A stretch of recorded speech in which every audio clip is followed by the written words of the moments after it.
First at 6, an employee at the Columbia Police Department speaks out despite being concerned she could lose her job by defending her former boss, Captain Dave Navarro. Verna York worked with Navarro in the drug unit and says that she believes that his story of conspiracy in the department. York tells WIS that the department tried to use her to frame him. Lead investigator Jody Barr spoke with York. So what drove her to come forward?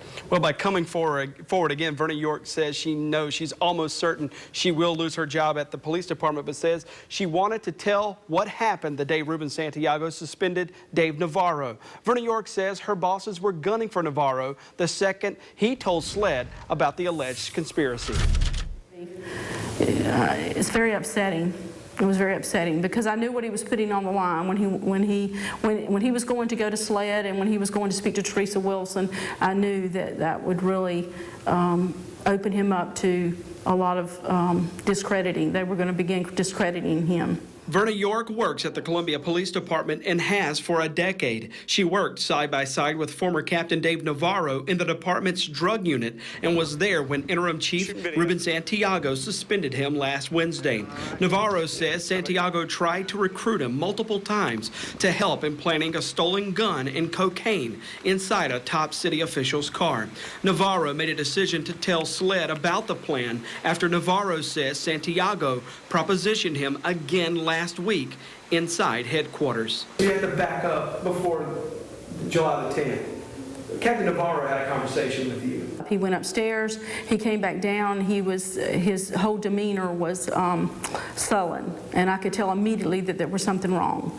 And so he began to tell me, and I could see that he visibly could not breathe. He was visibly shaken, and he was taking shortened breaths. And he said, "Verna, I've been asked to do something that I think is unlawful." And he said, "I just can't believe it." And he began to go on, and I asked him if he was okay, if he needed anything. And he said, I'm going to have to contact SLED and Teresa Wilson and notify them that Chief Santiago has asked me to plant drugs and a weapon on Allison Baker." York says she got a visit from Santiago's command staff and Navarro handed her a key to a petty cash box. The box had $908 inside, and York says she kept strict accounting for that money. It was something she says Navarro made sure of. Her bosses wanted the box, but York says she asked to count every dollar before they left with it. York says her bosses refused. The fact that they did not allow you to account for that money, to reconcile the receipts and the balance, whatever was in that box at that time, what concerned you about that? I cannot be held accountable for anything that I was not allowed to verify. They cannot hold me accountable or Captain Navarro accountable when they would not let us verify the contents of the safe and the utility trailers and storage unit. Ms. York does possess a key to the safe and access to the contents. Her bosses made her sign a statement. She wouldn't talk to Navarro about the department. Before signing it, York forced the department to include her handwritten note about not being allowed to count the money. A lot of covering yourself last Wednesday. Yes. Why? Because that's what they teach you to do. They teach you to be meticulous in your paperwork, to be above board and everything. That's just what they teach you to do, but they don't always follow those rules.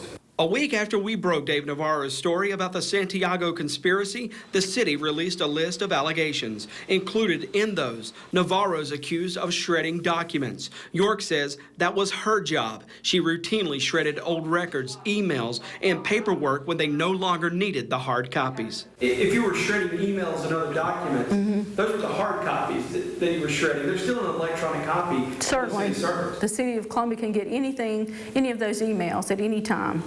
Do you think this was an allegation made up to discredit Navarro? I do. I really do, because they're really pulling at straws here. SLED says they're working on this case right now. We do know right now that they have conducted interviews with some of the people involved in this case today. As of this report, we haven't gotten word as to whether Verna York still has her job at the Columbia Police Department. She mentioned that she's risking her job, her career here. Is she violating any sort of policy within the city that could lead to her firing, or is she just has a feeling, a hunch that she might be? Well, there is a policy. An employee can't, without prior authorization from city management, talk about city business to the media. That's one angle. The other angle is, of course, what she said in this interview. She feels will cost her a job, but she said the reason she felt so strongly about coming out, she believes Navarro. She worked closely with him for a few years, and that, you know, she said she felt that he was wrongly accused with these allegations, and she wanted to come out and try to defend him and give another look at him. Out of curiosity, on the other side, have you had anybody contact you and say this is all fabricated, other than what Santiago's saying? Yeah, I mean, the city, they've outright denied. Well, and the city, but other employees who are stepping forward through all this? No, well, the ones that are coming forward with stories like Ms. York, and then corroborating what Navarro had to say about, you know, the supposed corruption inside the police department. And at 11, we have a story that will address just that. Okay, Jody, Thanks, Jody. thanks so much. You got it.